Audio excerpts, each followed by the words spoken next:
Thank you. I'm Bob Inman, and I'm from General Motors. Oh. It's across the other, the other side of town. And I'm part of a core team made up of Mike Frick, Tom Hitchman, myself, Bob Muter, John Owen, and Gerald Takasaki, but I'd like to recognize several other contributors there on the right, and we're all from General Motors. The outline, first I'll give some background and describe the challenges, then describe the optimizing new vehicle inventory. We really need to answer two questions: how many vehicles, and then which ones, not just Model T, black Model Ts like Ford does. Then describe the model formulation, and then the implementation and the impact at General Motors. So start by describing the one end of GM's supply chain. This is the distribution end. So we have customers on the left, and here's some pictures of some happy GM customers. Dealers in the center, and there's a couple pictures of dealers. And then on the right is the automaker. That top building is GM headquarters in Detroit. And then here's a picture of a mix bank in an automotive assembly plant after the paint shop where they resort the vehicles. Now, in the US, 95% of customers buy out of stock. That means they go to the dealer, they pick a car that's on the lot. They don't order. You can order, but only 5% do, but you still have to go through a dealer to do so. The dealers, they're independent businesses. So if you go to a Chevrolet dealer, it's not owned by General Motors or Chevrolet. It's an independent business person who's bought a franchise with GM. So they call the shots. So it's kind of audacious because we're going to try to optimize the inventory held here that's actually controlled by the dealers. So we have to use soft influence. The automaker designs and builds the vehicles and then sells them to the dealers. So the way the supply chain works, it's a build-to-stock model. So it actually starts with the dealer who's here you can see they've got 4 Camaros lined up in front there. So the dealer needs to fully specify which vehicles to order.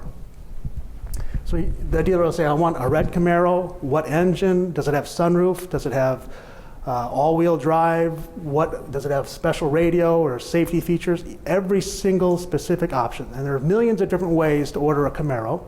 The dealer's got to pick one of those millions of ways, place the order with the automaker, will then build it and send it back to the dealer. Then the customers will visit the dealer and look at the selection of vehicles on the dealer's lots and choose one to buy. So for optimizing new vehicle inventory, we need to answer two questions: how many vehicles, and then which ones. So here I've replaced the dealer icon with a table that lists some models. These are Chevrolet models: Camaro, Corvette, and Equinox. So and to make it concrete, let's just talk about Equinox. It's an SUV, and here's a picture of one at the top on the road, and then on the right here, that's a picture of an Equinox being made here in Tennessee in the Spring Hill assembly plant. So how many Equinoxes? We want to say how many Equinoxes should each dealer stock? But after we do that, we still need to decide which ones, because they come in different varieties. They have a different trim or body style, like 1LS, 1LT, 2LT, 1LZ, and that's a package of options. Usually 1LS doesn't have many options, and the 1LZ has everything. They come in different colors. And then there are additional options, like two-wheel drive or all-wheel drive, trailering, sunroof, that aren't necessarily tied to these body styles. So there's millions of different ways to order an Equinox. Which ones do we want the dealers to stock?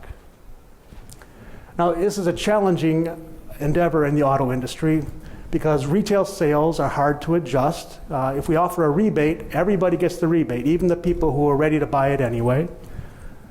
There's very high product variety. There's millions of ways to configure each and every vehicle. Which of those millions do we want to stock? And the automaker production is more or less fixed. We're run on an assembly line, and the assembly line's got operations research to balance the line so that people are highly utilized. And to change the line rate is a several month long task. So production is pretty much fixed. And a big challenge are the dealers. There are thousands of them, from large to small, and each different towns and unique situations. And another challenge with the dealers is that General Motors has limited control because the dealers are the ones that choose the vehicles. They order the inventory, they own it, they finance it, and then they set the price to sell it to customers. So for us to be effective, we need to offer a solution, an operations research solution that's win-win-win. That's good for the customers, good for the dealers, and good for GM. It has to be transparent to gain the trust of the dealers. Because if it's not transparent, they may not trust us, they're optimizing their own business, and they might not do it. And finally, it's got to be easy to use. Otherwise, a dealer, they're busy, they got football games to go to, they might not use it. Another challenge is the dealer network. I've seen inventory optimization solutions that will say, well, how many Equinoxes do we need in the US? And you look at US demand and just add it up and do some statistics and say, well, this is how much inventory I need, as though everyone in the US had access to it. But in reality, we have a dealer network. This is a map of our recent dealer network, and there are thousands of independent dealers. And a vehicle, an Equinox in Anchorage, Alaska, doesn't do a customer in Nashville any good. So we need to consider each and every dealer independently. So now to provide some perspective, I'd like to show a video from two executives in General Motors sales organization, and they'll give the context, mention the historic approach, and the formation of a cross-functional team.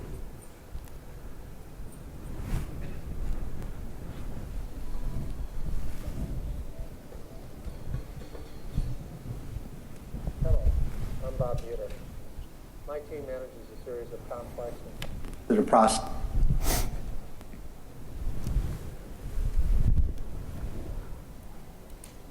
for the GM North America assembly centers, including material forecasting, dealer order processing, production scheduling, and order sequencing. We prioritize and balance the inventory needs of all organizations that sell our domestic vehicle lines. With me is Tom Hitchman. Tom's team takes input from GM sales forecasting, inventory management, and production scheduling teams and generates the inventory control charts for our domestic vehicle lines. Bob and I are here to talk about the process we use to optimize inventory at the corporate level and the impact it's having on GM's retail sales organization. For many years, GM's inventory and sales management approach was to produce more vehicles, appoint more dealers, and expect our market share to grow. When the competitive landscape changed, this approach didn't deliver as expected. GM began offering significant incentives that supported our production schedules and inventory volumes. This strategy ultimately compromised our operating margins and used vehicle residual values. This approach remained unchanged until the global financial crisis in 2008 and 2009. At that time, GM was forced to examine its inventory and sales management model and quantify its financial impact. We built a cross-functional team of business and operations research experts who quickly began developing the tools and processes we now use for aligning inventory with sales. So we want to answer two questions: how many vehicles and which ones? So let's first look at how we determine how many. A standard approach is to just use a fill rate equation or service level equation. Then as you increase inventory, you can calculate the likelihood of a stock out and calculate a fill rate. Now, instead, we take a novel approach. We try to maximize profit, which is uniquely different than just a fill rate. So the first step is we calculate the variable profit as a function of inventory. And this blue line is pretty much a service level inventory formula tailored to General Motors, but we multiply it by the variable profit of each sale. So how many vehicles we expect to sell times the profit we make. What's unique here is now we do quantify the cost of carrying the inventory. And that's the red line. And we take the difference between the two and take the variable profit less the system's inventory carrying cost, and then we can find the maximum. Now some might ask, why does General Motors care about this red line? Because remember, those vehicles are owned by the dealer, not General Motors. So the dealer is paying the finance cost for those, paying for the floor space. And as Bob mentioned in that video before, historically we had too much inventory. That's because we did not really worry too much about this red line. We just said, well, let's maximize this blue line. But taking a total systems perspective, this excess inventory does come back to hurt General Motors. So here's a chart from a paper from the Federal Reserve Board that plots the average transaction price that people pay for all vehicles in the US for 6 different model years, starting back in 1999. And when the model year is launched in July of that year, the average price the customers pay is indexed to 1, and then it price degrades over time. And in the mid-2000 is when the next model year comes out. So what happens is vehicles, because of their model year designation, are perishable goods. The value of that vehicle declines. Now the dashed line is the average transaction price, including the incentives or rebates offered by the manufacturer. You can see this distance is quite a bit, it's several percent of the value of a car. And in particular, if you look at this point here in July 2000, there's 2 lines. There's the new model year, and then there's the old model year still being sold. To sell those at the old model year, the automaker has to supply a substantial rebate. And that's why General Motors should care about its excess inventory. So when we do the optimization, we actually set an inventory bands, not just the maximum, but we also have a lower limit, and the lower limit is based on a more or less service level approach. We look at the order replenishment time, variability, and the sales rate. Then the optimization, our rationale is to maximize the variable profit less the carrying cost. The key factors are the variable profit of the vehicle. So if you have a vehicle that has a very high profit, like a Chevrolet Corvette, and you lose a sale, it really hurts you, because you could have had a substantial profit. But if you lose a sale of a model that you don't get a high profit on, it's not that big of a deal. So the higher profit the vehicle, the more inventory we want to have. Similarly, we consider the dealer cost, and that influences this red line. That drives inventory down.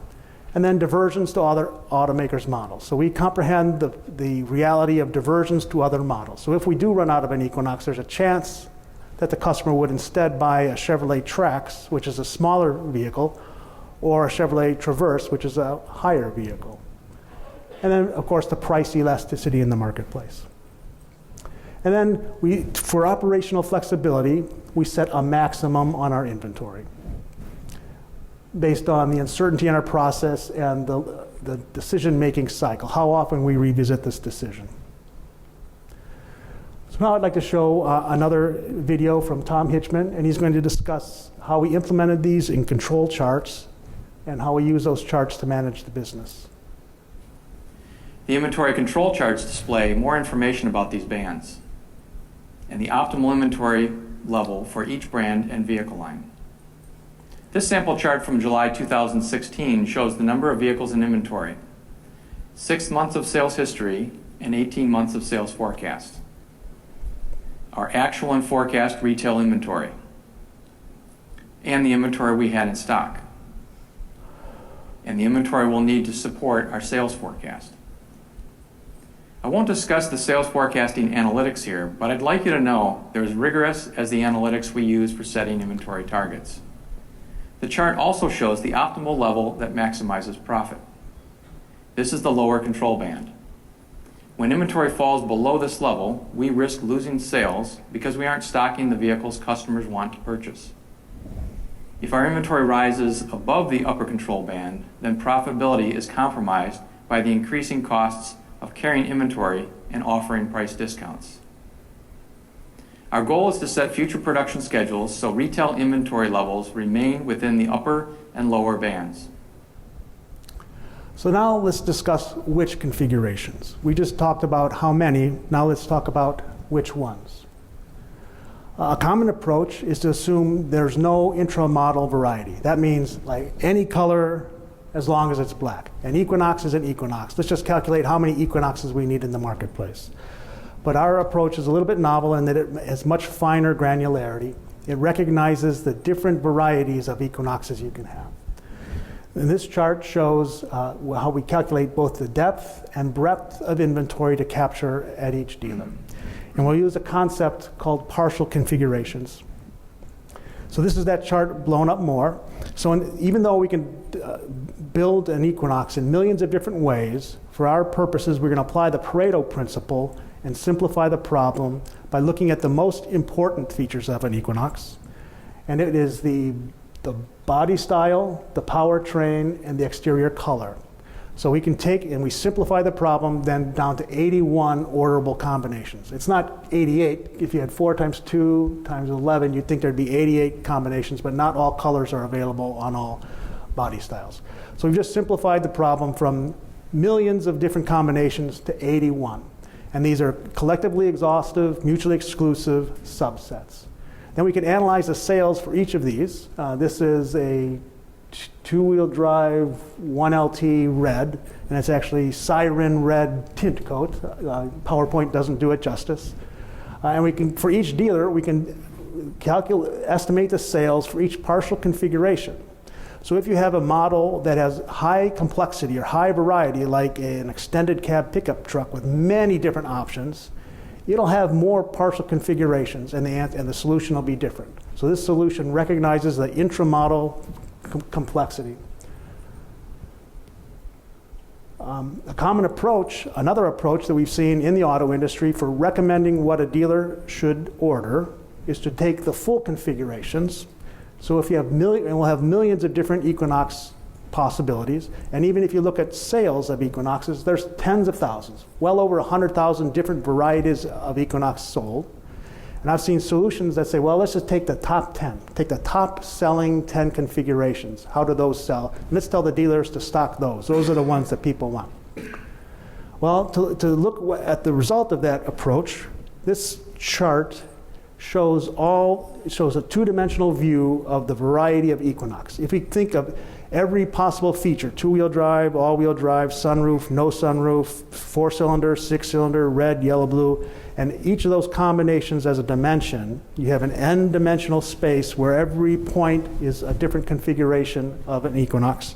If we project it onto just 2 dimensions, what the body style of 1LS, 1LT, 2LT, and again, that's a package of options, and then whether it has 2-wheel drive and all-wheel drive, and we plot it on this rectangle. So every possible Equinox would be a point in here. So this is collectively exhaustive.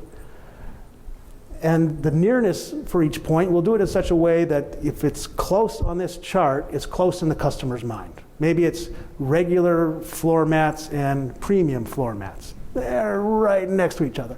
But if you have a point here and a point here, those would be drastically different in the customer's mind. So let's see how the top 10 full configurations map. Well, the top one is a 2-wheel drive 1LT red. The second one is a 2-wheel drive 1LS black. The third, is pretty close, 4th, 5th, 6th, 7th, 8th, 9th, 10th. So if we just stocked the top 10 full configurations, we would not have a diversified portfolio. We would not have any all-wheel drives, would not have any 2LT or LZ. If the customer wanted leather all-wheel drive, we wouldn't have one. So instead, we take a set covering approach and suggest to the dealer to stock a portfolio of products. Now, we might not stock each and every quadrant. If the sales are so low there, we may skip that. But we would certainly try to spread it around so that we could capture more of customer demand. Now, we implement this in a dealer ordering tool. Then we just take that set covering approach and implement it via a disaggregation tree, where we start with the model, and then we just start dividing it by what is its body style, then take a major option, such as the powertrain. So this provides a collectively exhaustive, mutually exclusive subsets of the model. And then for each of those subsets, we report what are the penetrations of the different colors. So what often happens is white may be prevalent on the low end, and then black and red may be on the high end. Then we report the inventory, corrected time to turn, and exposure to and sales and inventory penetrations and corrected time to turn for a selected geography so the dealer's not fooled by randomness, because if a dealer only stocked blue Equinoxes and never stocked red because he doesn't like red, well, that would show up in here, and we said, well, you're really missing something, because some people do like red. So we report the statistics for a broader geography, such as the state of Tennessee or all the U.S. Then we report the statistics for the dealer, and then finally we take that dealer's inventory and say, well, what if we spread that around to what we think is optimal, so that he can match his inventory to what we think is best. And then finally we offer a way for just to recommend to the dealer what he or she should order. That's the description of the application. Let me real briefly go through the mathematics underlying this. This is the objective function, and we want to maximize the variable profit less the holding cost. And we're going to do so by going over a fill rate statistic, K. And we're going to do it for each and every dealer. And we're going to do it for each and every partial configuration. This term is the expected variable profit, and then that's the expected holding cost.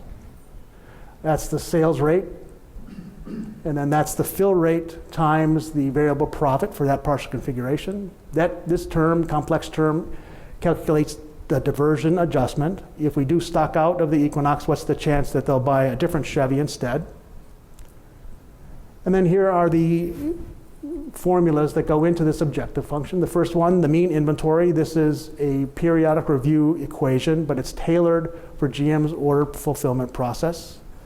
The second box is a standard deviation of lead time demand. And this is a standard formula, but it's modified with this exponent, which we determine statistically to model what variability we actually observe instead of a textbook assumption. And then the bottom box are the fill rate calculations. So we start with a standard fill rate formula, then we modify it to include the supply chain cost, the impact of dealer trades. That's if a dealer doesn't have a red one, but you want a red one, he may swap with a nearby dealer to get you that.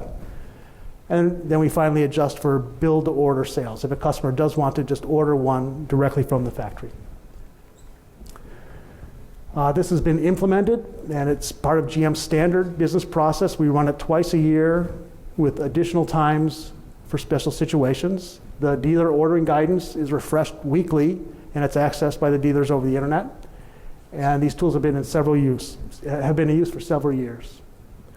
So one final video describing the implementation and the benefits. The optimal retail inventory methodology has been in place for several years now at GM.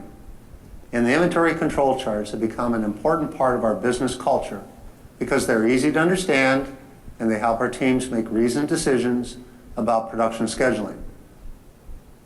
Because we're now better able to respond to market demand and sell the vehicles our customers want, our business results are dramatically improved. For example, in 2015, we reduced GM's year-end inventory to 61 days supply, which was substantially lower than Ford's 79 days and FCA's 81 days supply. This reduction, along with more efficient incentive spending, resulted in savings of tens of millions of dollars per month.